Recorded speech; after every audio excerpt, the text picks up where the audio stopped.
September can't come fast enough. Starfield has been smashed onto every gamer's calendar and circled like 37 times with Sharpie. It's the most anticipated game of the year, and now we've got some new updates and news from Todd Howard and AMD that has the community scratching its head, and if anything, has been met with mixed results. Of course, I've got all the latest on this one for you, so let's get started.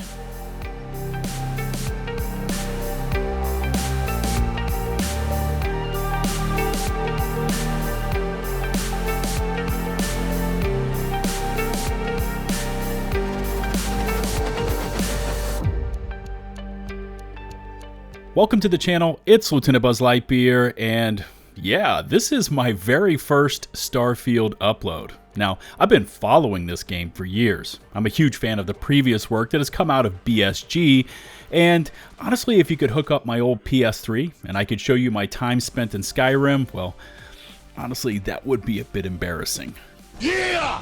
Anyways, when Bethesda dropped the info for Starfield at E3 2018, it immediately piqued my interest, and it has ever since. And so, when we got this baffling info and subsequent video making this announcement public to the world, I personally took this as a huge step backwards for Starfield. But before we dive into all of this, remember to smash that sub button and ring the notifications bell to receive my latest upload alerts. I do plan on adding in regular Starfield uploads, so don't miss out on those. And while you're at it, likes, comments, shares are also greatly appreciated. So, the shot heard around the Starfield universe is this 2-minute video that dropped last week announcing that AMD is to be the exclusive PC partner with Bethesda on this title. And this has sparked quite a bit of public outcry. Reddit has met this announcement with mixed feelings, and we've also seen the topic covered by Steve at Gamers Nexus, and as of yesterday, Digital Foundry included it in their weekly podcast. I mean, this is a big effing deal, and it's happening in arguably one of the most anticipated gaming titles of all time. Now, partnerships between companies like AMD and Nvidia and the studios is really nothing new. In fact, for sheer volume, Nvidia and their DLSS tech has more exclusive titles than AMD and FSR, but this figure is also skewed by Nvidia's dominance in market share and the fact that DLSS has just been around longer, so naturally it will show more titles under its banner. Taking a look at AMD's advertised FSR-supported games page, and roughly half of these more recent releases are AMD FSR exclusive, like, for example, Star Wars Jedi Survivor, a game that I have a love-hate relationship with. Namely, I absolutely loved the story and gameplay, but went full nuclear with the bevy of graphical and performance issues that were absolutely crippling to this title at launch. On June 20th, WCCF Tech published this article essentially calling out AMD-sponsored FSR titles and how they were missing Nvidia DLSS support. Also, to be fair, I want to mention XeSS. I'm not playing favorites here. I mean, I personally use an Nvidia GPU and an AMD CPU, but Intel does deserve to be in this conversation as well. But I digress. Back to the article. And it repeatedly points to the issue that Nvidia DLSS games are easier and more open to FSR and XeSS support both pre- and post-launch than AMD and their FSR titles. There's points to be made on both sides of this argument. AMD and their open source technology, Nvidia using closed source but making available the use of Nvidia Streamline to integrate outside tech, and then there's the obvious performance differences between the two.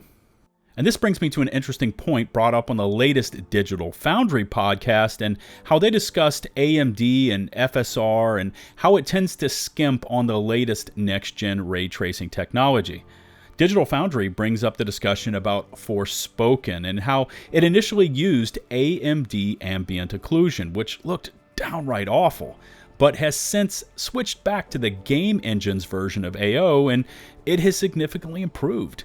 Now, the idea floating around in discussion circles is that, well, technically AMD FSR does work on everything it is installed into. It's really not the best upscaling tech available, and so it tends to bring every GPU down to a certain level of mediocrity. It's not the best, but it works. And in a game as monumentally hyped up as Starfield, I honestly don't know if it works will be good enough. And so when AMD hit YouTube with this video title, AMD is Starfield's exclusive PC partner, it naturally raised a lot of questions. Did exclusive mean exclusive as in just bundling offers? Buy this AMD GPU and receive Starfield type stuff?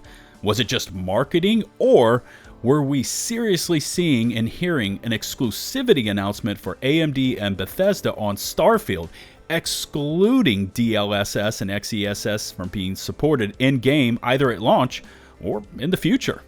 Steve at Gamers Nexus was able to reach out to AMD with this ask: does the contract between AMD and Bethesda have any language which intentionally blocks or could be construed as blocking or limiting Bethesda's ability to integrate alternative upscaling tech within Starfield? To which, huge congrats to Steve. He did get a response from AMD. We have no comment at this time, leading many, including Steve, to take the no comment as a yes.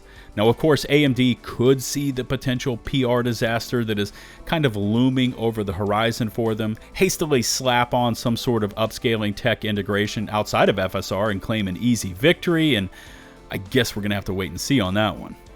But let's come full circle and travel back to this scenario of if this AMD FSR2 exclusivity announcement is truly one of FSR will be the only upscaling technology supported within Starfield, and if this announcement is true and we're reading it correctly, this is truly sad news for Starfield, especially for a game that looks as rich and beautiful as this title has been advertised to be. And don't get me wrong, as I said, I personally rock a Threadripper Pro AMD CPU, and I really like some of their boundary-pushing efforts, but time and time again, we've seen how FSR just isn't up to the level that DLSS is able to deliver.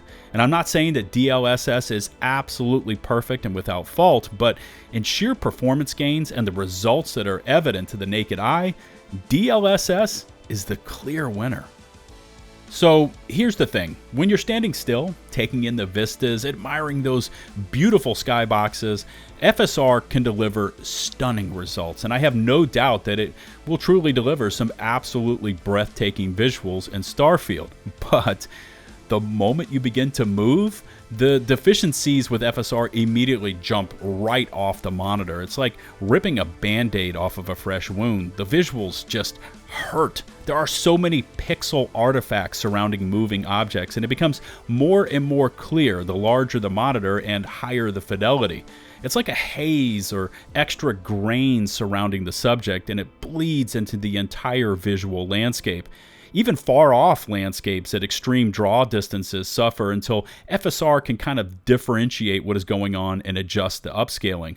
I'll leave a link in the video description to a video I highly recommend you check out. It's a popular comparison video showcasing what a modded Star Wars Jedi Survivor looks and performs like using DLSS versus FSR, and the results are just shocking.